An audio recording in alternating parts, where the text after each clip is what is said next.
All right, I am joined by my favorite Canadian duo, Amanda and Rachel. How are you guys doing? We're tired. So good. So good to be here. Yeah, you guys had quite an election night last night. I was watching you. It was my first time really watching the live coverage, and I was like switching between the various live streams, including your live stream on Instagram. And it's like, wait, they're within 2 seats of each other. Now they're within 5 seats of each other.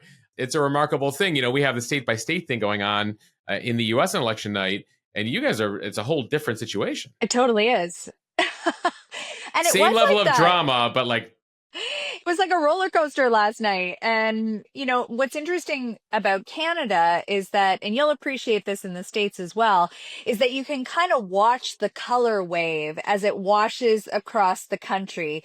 So for us, the Liberal Party is the red party. That would be more of like the left-leaning or progressive party. And the Conservative Party is the blue party. And so when the polls start coming in on the East Coast, the map is very, very red. So East Coast, all of Atlantic Canada, Quebec, Ontario, a lot of red. And then as we cross over from Ontario, the entire map turns blue. So that, a lot of really roller coaster moments ensued because of that, because you see your numbers go up and then you see them kind of contract and come together. I want to begin with Amanda. Amanda, what are your takeaways as our resident Liberal here? Okay, so I have to take you back like 12 weeks, or really, the last 6 months prior to 12 weeks ago, because at that point, the Liberal Party, which was the governing party, was in the middle of their third mandate or nearing the end of their third mandate under Prime Minister Justin Trudeau. And they were 25 points down in the polls. So at that point, people were talking about the Liberals are going to head into the next election and they are going to be trying to like save the furniture. How do you keep this party alive? There was barely a heartbeat. Justin Trudeau resigns. We get a new leader, Mark Carney. Mark Carney is prime minister for 9 days when an election is called.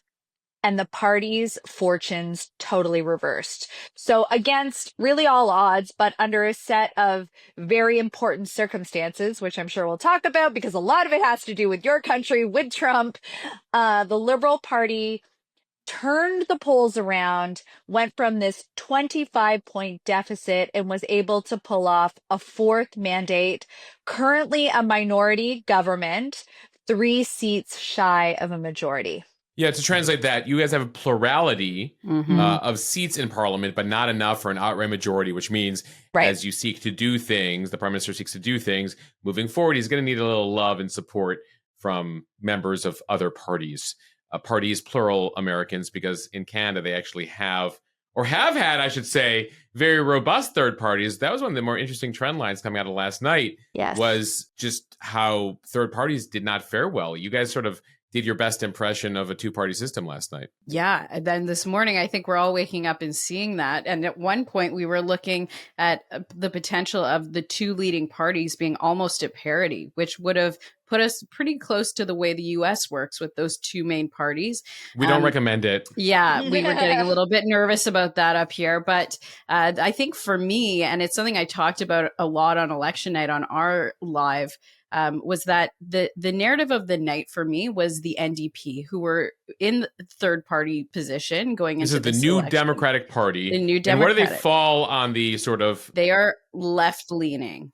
Okay. So they are left of the Liberals, and they are the more progressive party that for the last 2 years has had a cooperation agreement with the Liberals. And they brought in 2 really big policies in Canada, pharmacare and dental care, under that cooperation agreement.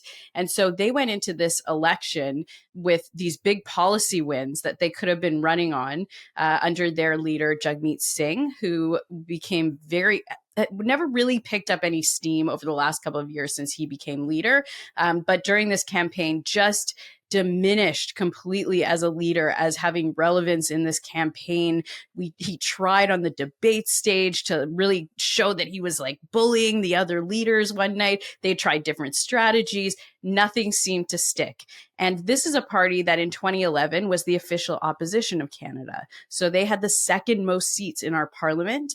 What happened in this race, and a lot of the reason that happened is because of Donald Trump. And there was a lot of NDPers who felt like Jagmeet Singh didn't really have enough steam behind him to be worth a vote to ultimately become prime minister and deal with Donald Trump. And so what we saw, in my mind, and Amanda will have a different opinion, what we saw last night was a lot of that NDP support bleeding over to the Liberal Party and giving them that fourth mandate. Yeah, that's often been the reason you hear in the States why people don't vote for a third party. Well, they're not going to win anyway. So like, why is it worth it? Like, I'm going to vote for someone who can, like, especially at, in crucial elections, it's something that actually Hillary Clinton blames for her very narrow loss in 2016, is that, there were enough liberals in a couple states that either sat out or voted for a third party candidate that wasn't going to win.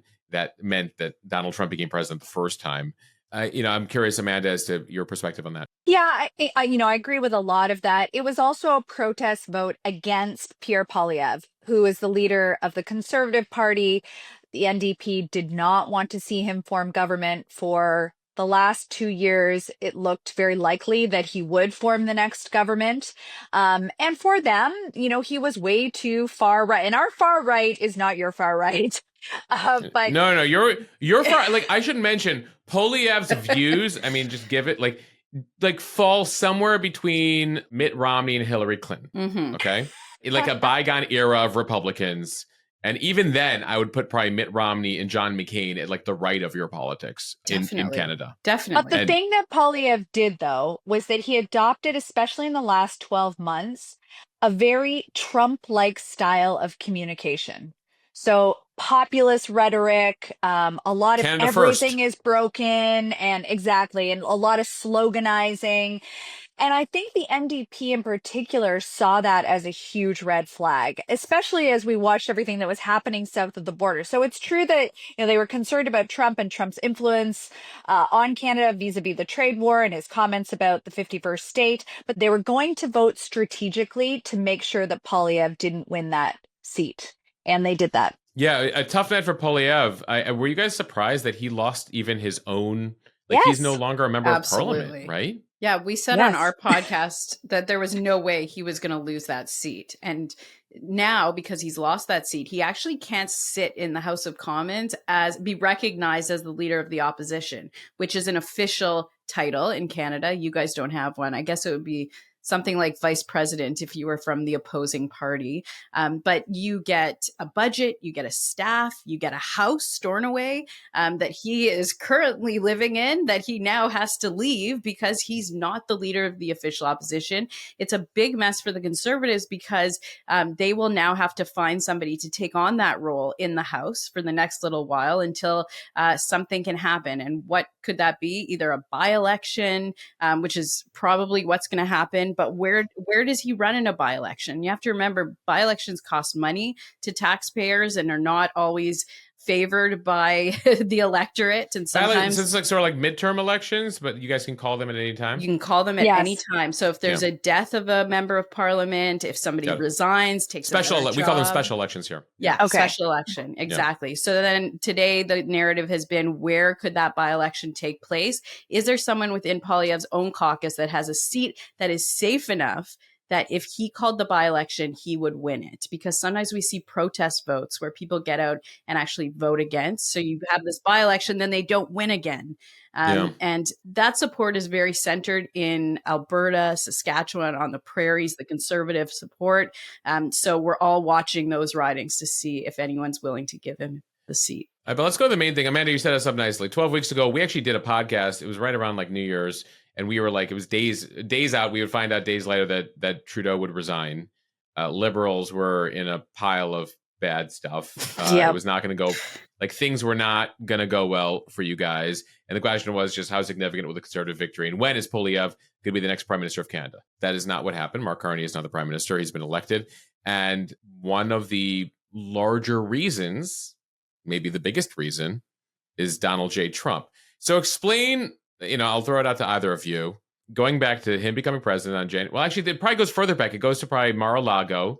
Trudeau goes down there. And that's the first time we hear like him referring to him as Governor Trudeau. And this idea that, Trump pushes now pretty frequently that Canada should become the 51st state. And so now that was not that long ago. That was like 4.5 months ago. Mm-hmm. Take us through the trajectory of the impact of American policy and Donald Trump on your election. Like, as you can imagine, it was the perfect convergence of a couple of factors. So you have Trump making these claims about 51st state governor of Canada, the idea of annexation. And at the same time, or shortly thereafter, we start hearing about tariffs. So there's a real threat of tariffs. First, there's the threat of tariffs, and the tariffs are on, then they're off again.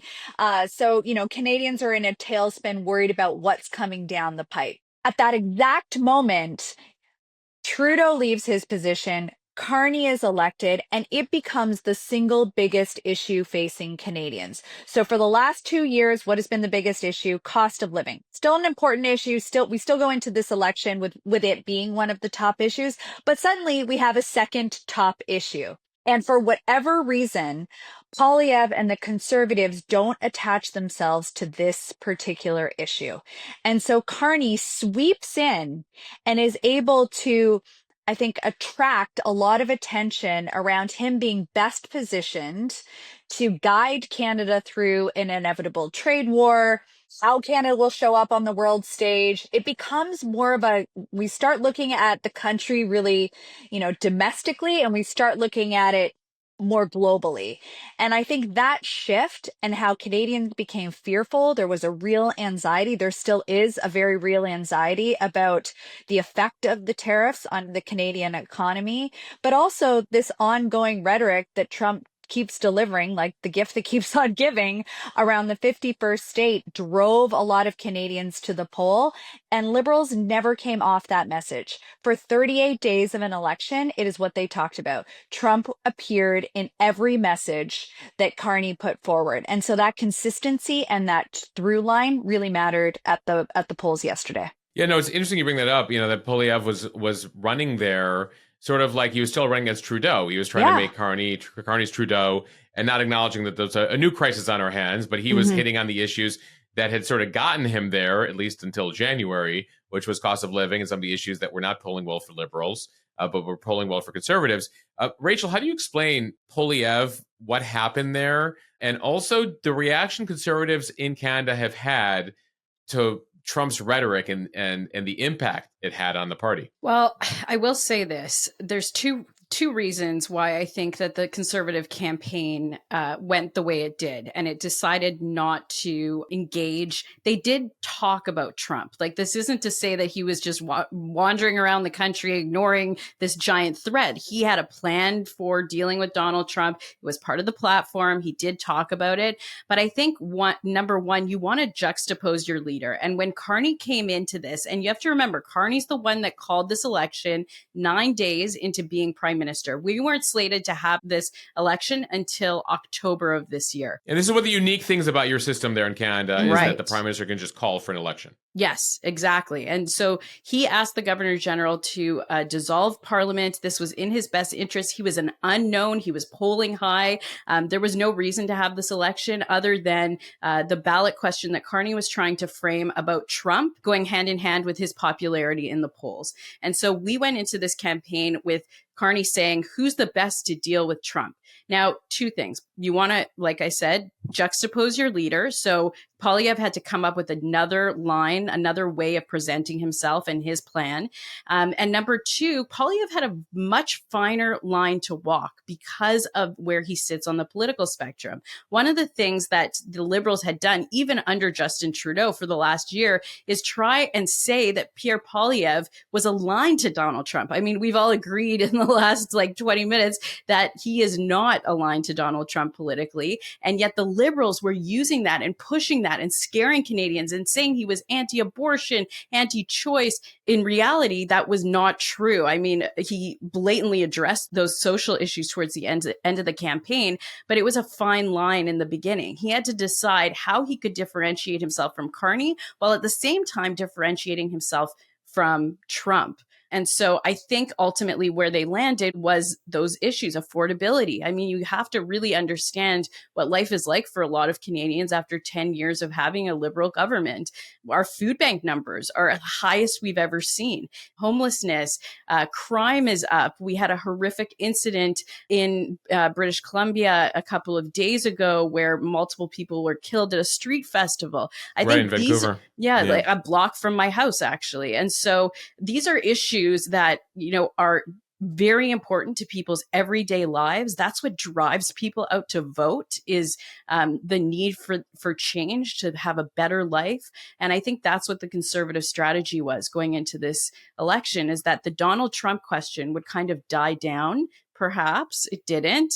And that these issues that people have touch points every single day with would ultimately be what they would trump over Trump. Fascinating. I mean, as the Conservatives now have to actually elect a new leader up there, there's going to be a lot of, we refer to it down here in American football as a Monday morning quarterbacking, because we play our NFL games on Sunday.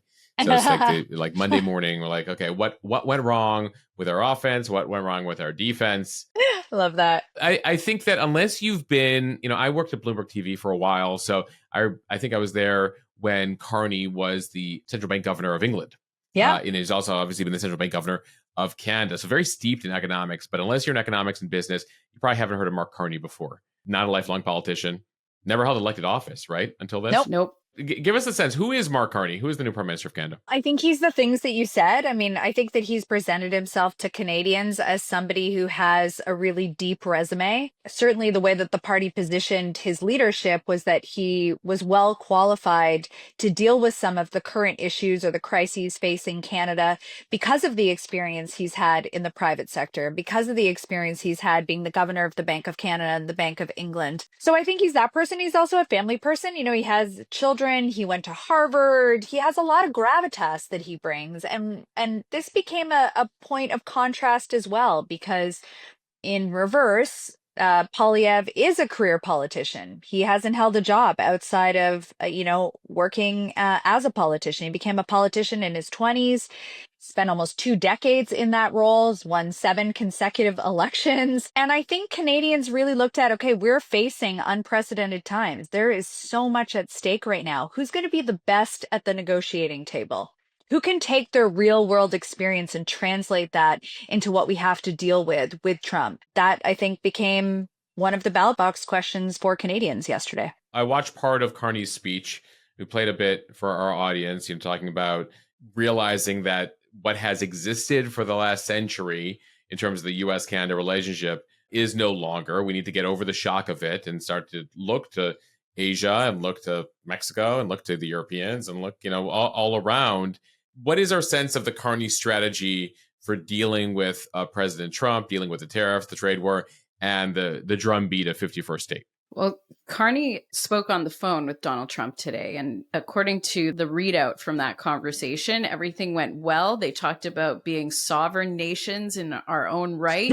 They also made a plan to meet up. Which, by the way, is that remarkable? Like, that needs to be a part of the conversation, right? It's insane. Absolutely let's just reinforce that, we're 2 different countries. Yes. Yeah. We're all very stressed about it.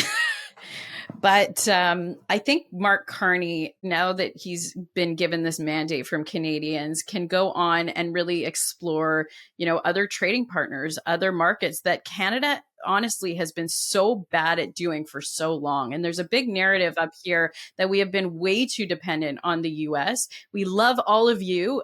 Just economically, we're so tied that when things like this happen, we start to question, why haven't we reached out to Europe or any of the other Commonwealth countries to be more tied to them?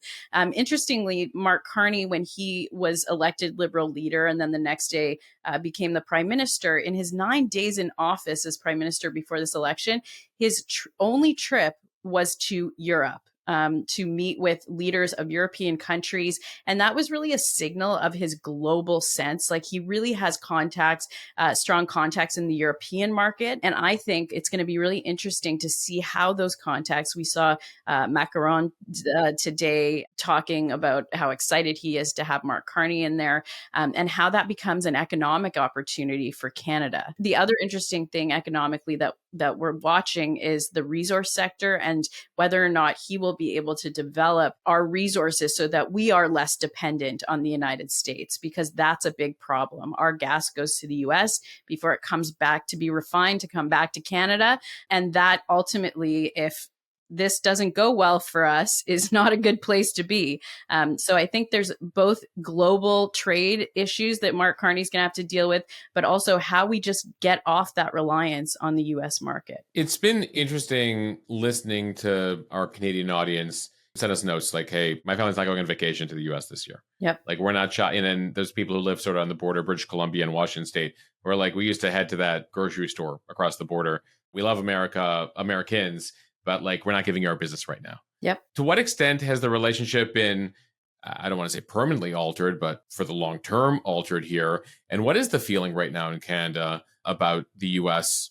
I'll say anecdotally today, I was getting off a plane and I said to the woman in front of me, "Oh, what a cute suitcase you have." And she said to me, "It's made by this brand and they're Canadian." And then she looked at mine and said, "Yours is American." And I thought, what an interesting time that we're living in, where I'm frowned upon for having an American suitcase. And I think statistically, they said something like 40% of tourism is down to the US by Canadians, which is a huge market. There's a lot of people that spend, half their year, Canadians that spend half their year down in Florida or California. And I know many people that have decided they're not going to do that this year. So that's going to have a little bit of an impact. I mean, unfortunately, we don't make up a ton of impact economically just by tourism, but it's definitely a narrative up here. Well, it's definitely being felt in certain sectors. I know that I've read the stories out of Maine and upstate New York and Michigan, and especially the border areas that very much depend on Canadian tourists. And I heard anecdotally also, we have one of our newest producers here is a Canadian from Toronto at Mo News here in New York. That's great. And, he was saying he's never seen the amount of Canadian pride, rah, Canada, in his lifetime as what he's been seeing in the past few months. We're facing some massive challenges, but we also have a very unique opportunity to bring the country together. And the unity message was loud and clear. I mean, in Carney's victory speech yesterday, it was the first thing he really talked about, was both unifying the country and how critical it was to take a united front against some of the economic challenges that we're facing. You've seen that in small ways and you've seen it in big ways, whether it's by local campaigns and Canadians are really hungered down to find, the best local market that they can buy their strawberries at, or it's in bigger ways when we have, celebrities like Mike Myers who make the first ad that Carney runs, and it's an elbows up ad, and it's, obviously really touting that hockey pride that is truly at the roots of, Canadian sport and what brings families together. So there's something very special about that. And I think that patriotism doesn't always exist for Canadians the way that it does for Americans. Going back to the politics, when we talk about coming together as a country, I think last night's result is so interesting because we have those two parties that are so neck and neck like we've never seen before. There's a clear divide amongst Canadians, and that came out in the election results last night. And another interesting point that maybe Americans don't realize is that we actually have a party that is now the third party that wants to succeed from Canada. The Bloc Québécois are separatists. They believe that Quebec is its own nation within a nation. And they now have a bunch of seats in the House that could really be the balance of power. And so while we're in this moment of patriotism, that all the Team Canada approach, as many politicians are calling it, at the same time, the electorate gave us a very divided House of Commons last night. And so it'll be interesting to see how we can navigate legislation, specifically legislation when it comes to trade or resource development, specifically when it comes to Donald Trump and tariffs. We'll have to see how that plays out over the next few months. You brought up some of the other issues before sort of Trump entered the picture here, Rachel, the cost of housing and crime and some of these other issues. Does the Liberal Party under Mark Carney, is it more moderate? Does it take a different approach than Justin Trudeau did to resolve some of those issues? And is that, I guess, bring some solace to Conservatives on an otherwise difficult election? I love that question because it's such an interesting answer. So Mark Carney is definitely more right of Justin Trudeau, so more aligned to the Conservatives than Justin Trudeau was. And yet that Conservative support remained with Pierre Poilievre. What Mark Carney ended up picking up was the left-wing support, the progressives, the people that would typically in a normal election look at Mark Carney and say, wow, he's way too conservative for me. And so I think that those lines of conservatism, liberalism in this country kind of went out the window last night. And it was definitely more about who's best to lead this country in this moment. And that seems to be the message that resonated with Canadians. Amanda, what message do you think the Liberal Party took away? And to what Rachel just brought up, will Mark Carney, knowing who got him over the line there, have to try to accommodate their concerns on the left, these NDP voters that he picked up? Yeah, I think so. But I also think there was also a very large gender divide in this election, and something we talk about a lot on our own podcast, Beyond a Ballot, but something that was really stark in this one. And we'll be looking at some of those exit poll data to see how that really panned out. But we know for sure in advance polls and all of the polling leading into this election that women were decidedly with Carney and more men had moved to Poilievre and the Conservatives. And I think, when he starts, job one is going to be, how do we defend ourselves in this trade war? And I think Canadians are united that they want to see, Carney do what he needs to do to get us to the other side. So that's job one. But on some of the other issues that really matter to Canadians, he's as aware as anyone else. The affordability issues, they put out a very robust platform to deal with some of those issues, especially the cost of living and housing. Those are going to be popular issues with the NDP, but frankly, they're popular with people who voted for the Conservatives. So we're seeing issues across the board on both sides of the spectrum where there are policies that the Liberal Party put in place, put in front of their platform that are going to appeal to all voters, to all Canadians. And I think the first 100 days will start to show whether or not he's able to meet that need and whether he can work cooperatively with some of these parties as he sets the legislative agenda. When it comes to the relationship in particular with the U.S. and with the Trump administration, what is the feeling right now as to whether we've seen the worst of it? Are people hopeful that there could be some resolution here, or are people concerned that things could get ickier? I think people are concerned that he doesn't seem to respond to anything we put forward, and he's kind of driving his own agenda. And I think there's probably a lot of Americans that feel the same, but with most situations, you can kind of figure out how to maneuver towards some kind of reconciliation. In this case, we've put forward stronger border measures. We've done things that he's requested. And right. This is stuff going back to Trudeau in terms of fighting fentanyl and fighting. That's right. Border security. Yeah. Exactly. And what did he do? He put the tariffs in, he took them back, he put them in, he took them back, he kept the auto tariffs on. And I think that Canadians are just exhausted, and it's kind of like, all right, this guy, we don't know, we can't deal with this guy. Let's try and figure out things for ourselves. So how can we build on our own resources? How can we become less dependent on the United States? How can we make friends in other sandboxes? Because this guy is not willing to work with us. And maybe him and Mark Carney will become best friends. Who knows? We really have no idea. Well, it's very interesting because, some of the people that Trump works with the best, he respects strength. Yeah. He's said complimentary things of Xi Jinping. He says complimentary things of Kim Jong-un, Vladimir Putin. We're even in talks with the Iranians right now as well, despite, all the back and forth that we've had with them. So to the extent that you guys have learned about Mark Carney, what do we know about him as sort of a strategist, negotiator, that sort of thing? And what's the hope about how he's going to try to manage the relationship with Trump here? I think one of the things that he did fairly early on in this campaign was he had a call with Trump. He may have had two. I can't remember now.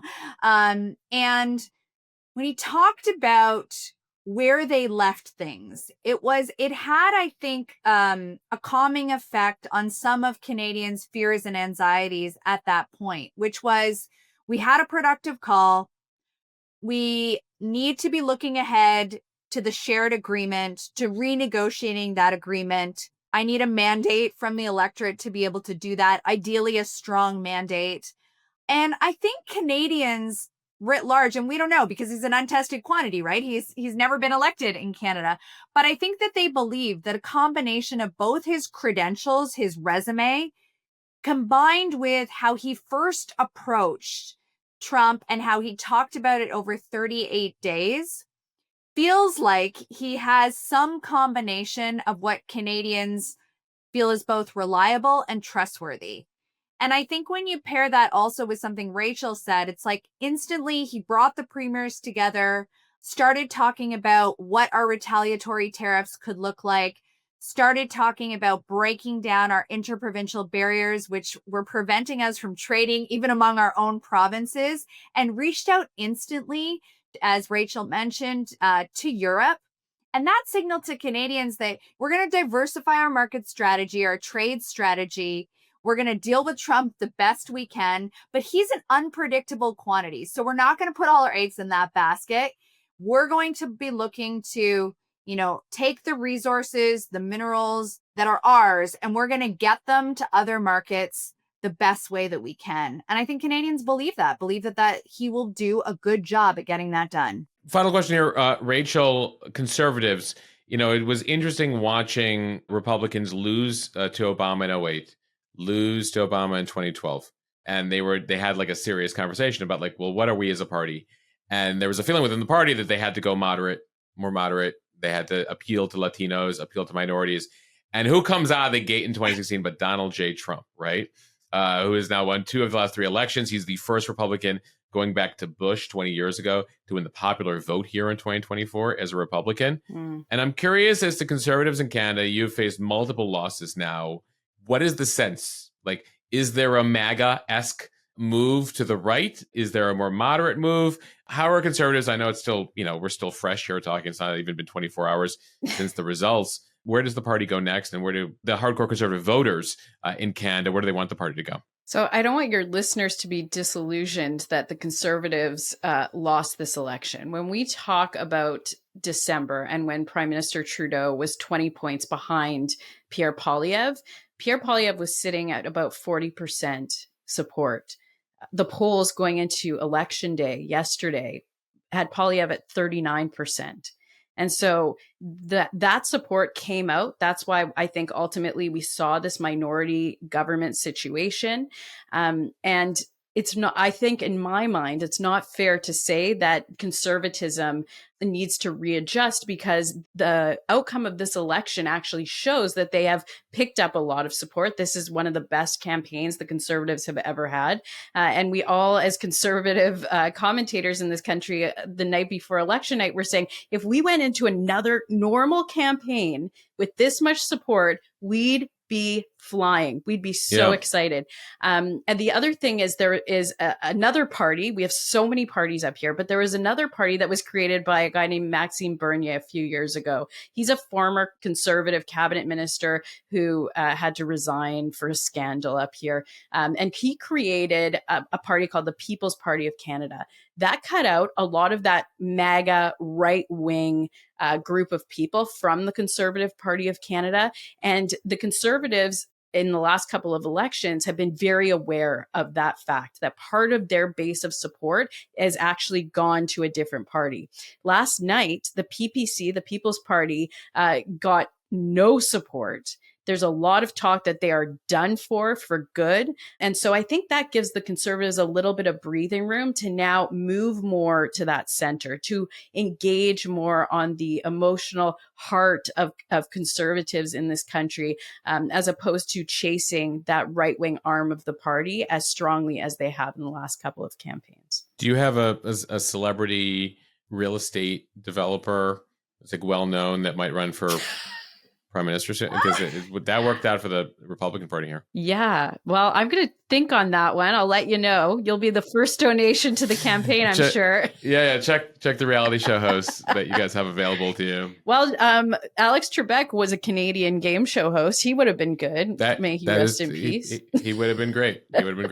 All right. We'll have to leave it there. You guys go get some rest. Thank you. Thank you for joining us, as always, as our Canadian duo with all the insight on all things politics Canada. And given where things are going, I'm sure we will be having another conversation very soon. Thank you for having us. Thanks.